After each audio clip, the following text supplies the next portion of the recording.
Hey guys, welcome back to my channel Aarti natural. कैसे हैं आप सब लोग? आई होप आप सब लोग बहुत बहुत बहुत अच्छे होंगे, खुश होंगे, मस्त होंगे। और दोस्तों, यहाँ मेरा ब्लॉग शुरू हो रहा है मंडे को शाम से। तो यहाँ पे ना जो शीशा होता है ना ड्रेसिंग टेबल, उसमें ना मैं पर्दा लगा देती हूँ, क्योंकि वो जब दूसरे रूम में ये रखा था ना बेटे के रूम में, तब इसमें पर्दे की ज़रूरत नहीं रहती थी। लेकिन इस रूम में जब से मैंने रख लिया तो यहाँ पे बेड के सामने ही पड़ जाता है, इसलिए रात में ना पर्दा लगा देती हूँ। और अभी ना ये सारे कपड़े मैं समेट के ले आई हूँ बाहर से, तो उनको तह लगा के रखूँगी। तो दोस्तों, आज का टॉपिक है मेरा, मैं आप लोगों से एक ऐसी बात करना चाहती हूँ, जैसे कि भरोसा के ऊपर। आप लोग ना भरोसा करिए उस ऊपर वाले पे, उस ईश्वर पे, उस परमात्मा पे। वो आपको कभी भी निराश नहीं करेगा। अगर निराश करता है तो उसमें भी कोई वजह होगी। बस आप एक बार दिल से भरोसा करके उस ऊपर वाले के ऊपर करिए। देखिए, एक औरत थी, उसके ऊपर कुछ तकलीफ़ ऐसी आ गई थी जब उसके 2 बच्चे होने थे। उसके पेट में 2 बच्चे थे जुड़वा, और उसको डॉक्टर ने बोला था कि बच्चे या माँ।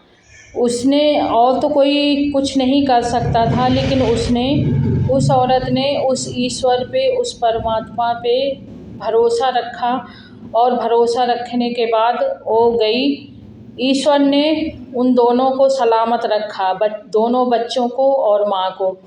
एक बार वो माँ जब बूढ़ी हो गई, और बूढ़ी होने के बाद बच्चे उसके बड़े हो गए, कमाने लगे, बाहर रहने लगे। एक बार उस माँ ने सोचा कि चलो बच्चे अब बड़े हो गए हैं, समझदार हो गए हैं, तो उनको हिस्सा जो भी है उनका दे दें। उनको बुलवा के उनका हिस्सा दिया। हालांकि बच्चों ने कहा कि क्या करना है, अभी आप आराम से रहिए, खाइए। उसने कहा कि नहीं, मुझे देना है। उसने दे दिया। उसके बाद जब वो गई, उसके बच्चे चले गए और उसकी तबीयत बहुत ख़राब हो गई। वो अकेले थी, तबीयत उसकी ख़राब हो गई, और उसने अपने बच्चों को नहीं बताया। वो गई हॉस्पिटल में एडमिट हो गई, सिर्फ़ उस ईश्वर के भरोसे।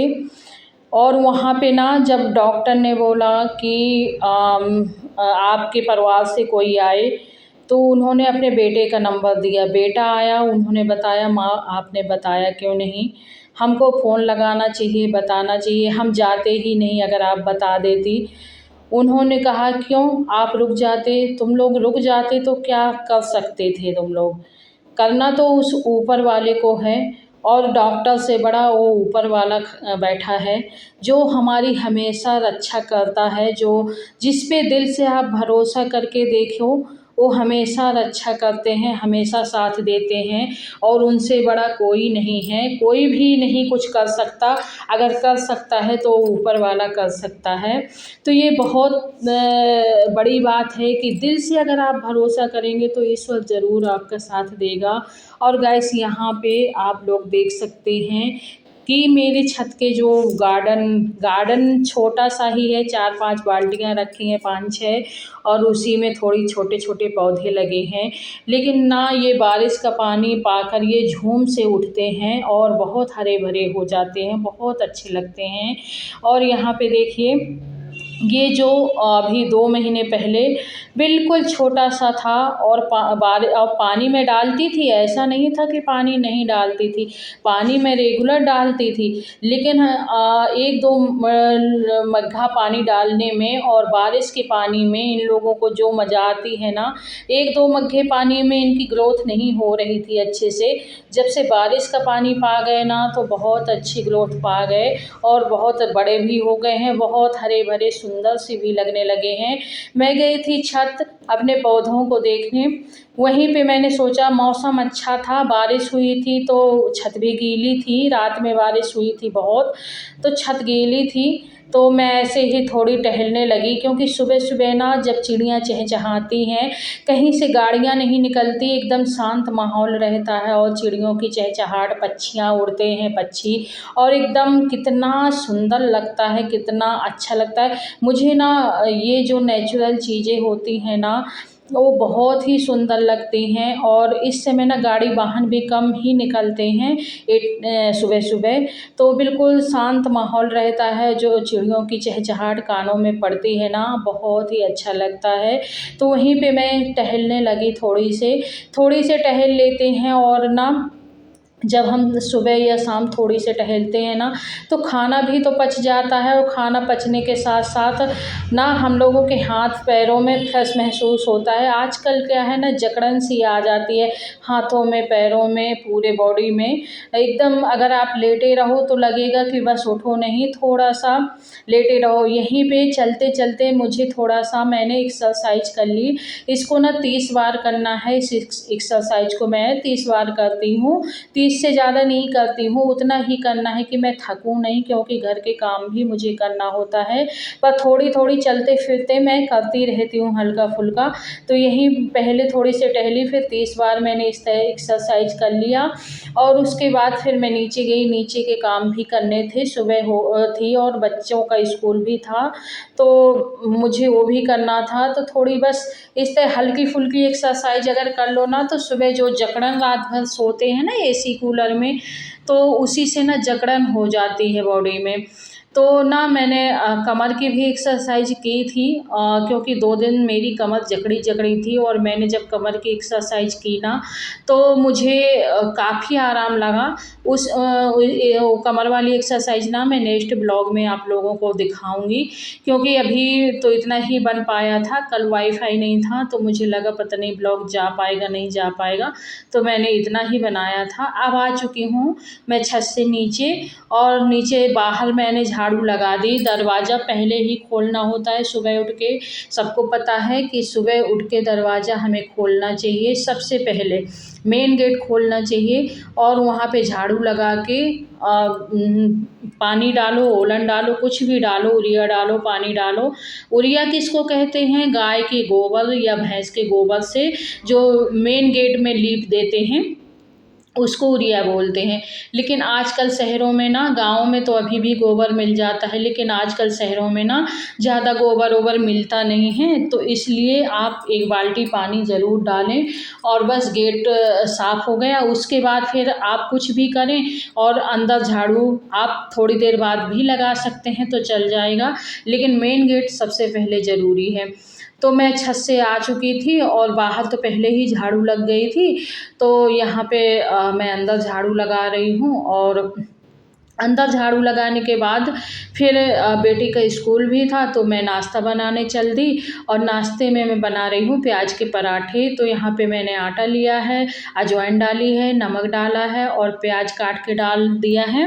तो बस इसको गूँध के ना, और ये ना प्याज के पराठे मेरे घर में ना चाय के साथ ज़्यादा पसंद करते हैं। मुझे भी चाय के साथ अच्छे लगते हैं, और बच्चों को भी। तो मैंने ना प्याज के पराठे बनाए हैं, और एक साइड में चाय पहले चढ़ाए दे रही हूँ, क्योंकि जैसे पराठे बनते जाएंगे और चाय भी बन जाएगी, तो साथ में चाय और पराठे लेते जाएंगे।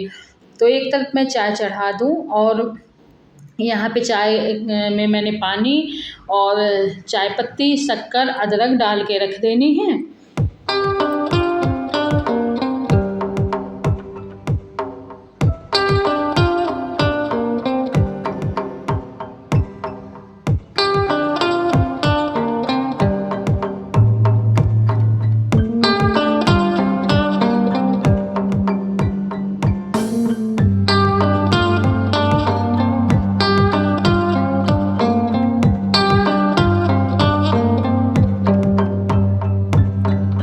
और मैंने अदरक कूटने वाली कहीं रख दी थी, तो जो वो आता है ना कद्दूकस जैसा छोटा-सा, उसमें मैं अदरक घिसूँगी, क्योंकि वो मैं इसमें कम ही कद्दूकस में कसती हूँ।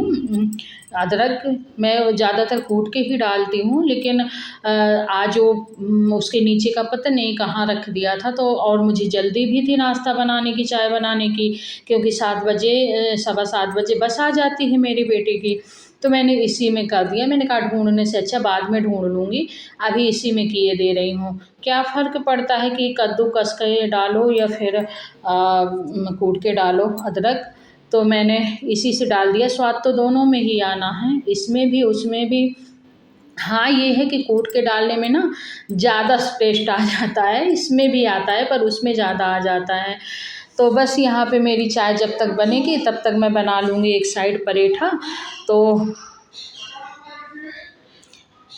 इधर मेरे पराठा बनना स्टार्ट कर दिया है, और चाय में मेरी चाय का जो पानी था वो पक गया था, और उसमें मैंने डाल दिया है दूध। दूध जब तक गर्म होगा, बॉईल आएगा, और तब तक पराठा निकल आएंगे, और पराठा निकलने के बाद सबको चाय पराठा दे दूँगी। तब तक मेरी चाय भी पक रही है, पक जाएगी तो बस मैं दे दूँगी। तो कैसे हैं आप सब लोग? आई होप आप सब लोग अच्छे होंगे, खुश होंगे, मस्त होंगे, और अपने जीवन में आप यूँ ही तरक्की करते रहें, आगे बढ़ते रहें। और आरती का प्यार भरा नमस्कार आप सबको।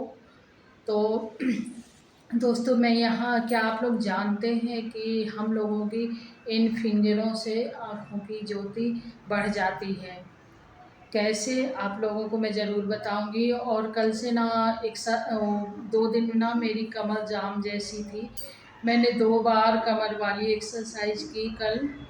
तो मेरी कमर जो जाम जैसी थी, एकदम अकड़ी सी थी, जकड़ी सी थी, उसकी जकड़न पूरी तरह ठीक हो गई है।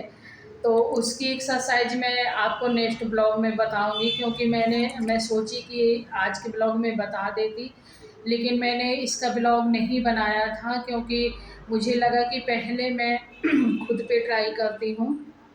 अगर वो सही हुई एक्सरसाइज तो ही मैं सबको बताऊंगी, और अगर नहीं सही हुई तो बताने का कोई मतलब नहीं है। तो दोस्तों, मैं ये उंगलियों की एक्सरसाइज आपको बता रही हूँ। तो इनको ऐसे करना है, ऐसे, और इनको ऐसे ऐसे, इस तरह कम से कम 30 से 40 बार आप लोगों को करना है।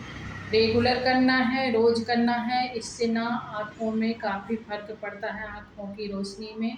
तो इनको 2 उंगलियों में ही काफ़ी अच्छी एक्सरसाइज है। तो आप बैठे ठाड़े किसी भी टाइम कर सकते हैं, उसमें आप लोगों को कोई दिक्कत प्रॉब्लम नहीं होगी। और आप लोग सोच रहे होंगे ना कि यहाँ से मैंने दुपट्टा क्यों पहना है। तो क्या हुआ है ना कि हम लोगों के परिवार में सूतक हो गई है। परिवार में किसी एक बाबा जी थे, परिवार के, वो ख़त्म हो चुके थे। 3 से 4 दिन हो गए। तो उसमें उसके रूल्स जो होते हैं गाँव में, आप समझ सकते हैं कि ना उसमें कंघी करते हैं, ना तेल लगाते हैं, ना साबुन लगाते हैं, कुछ भी नहीं लगाते। तो इसलिए आप लोग समझ सकते हैं कि मैंने 4 से 5 दिन से कंघी नहीं की। तो बाल ना बिखरे बिखरे, उधसे थे, इसलिए मैंने दुपट्टे को यहाँ से ओढ़ लिया है, ताकि जो बाल बिखरे और उधसे हैं ना, वो ना दिखें। अच्छा नहीं लगता, क्योंकि वीडियो कई लोग देखते हैं तो फिर उधसे उधसे बाल अच्छे नहीं लगते ना। तो इसलिए ना सिंदूर लगाना है। उसी दिन का सिंदूर लगा है, 4 दिन पहले जो मैंने सिंदूर लगाया था उसी दिन का लगा सिंदूर है, उसी दिन की लगी बिंदी है। ना ही बिंदी चेंज की, ना ही सिंदूर लगाया, ना साबुन लगाया 4 दिनों से, और ना ही कंघी की। इसलिए मैंने दुपट्टा यहाँ से लगा रखा है। और ये देखिए, मिट्ठू आके बैठ जाता है, जहाँ जाओ पीछे पीछे जाके बैठ जाता है, इसकी यही आदत है। तो चलिए, मैं मिलती हूँ आपसे नेक्स्ट ब्लॉग में। तब तक के लिए सीताराम, राधे राधे सबको, बाय।